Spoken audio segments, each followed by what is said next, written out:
Guys দেখো, এই fried প্যারেন্টসরা বাচ্চাদেরকে কীভাবে খাওয়াচ্ছে।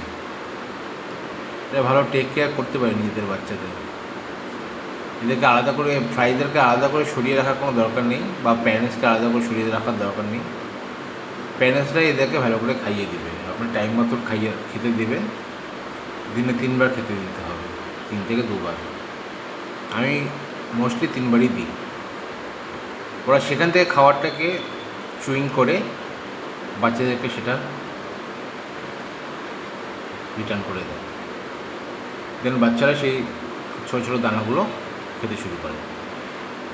আমি সেটাই অবাক হয়ে যাচ্ছি, এরা কীভাবে দায়িত্ব পালন করছে বাচ্চাদের। ভিডিওটা ভালো লাগে একবার সাবস্ক্রাইব করে দেবেন প্লিজ, যাতে আর সাথে লাইক করে দেবেন, যাতে আমার মোটিভেশন বাড়ে আরও।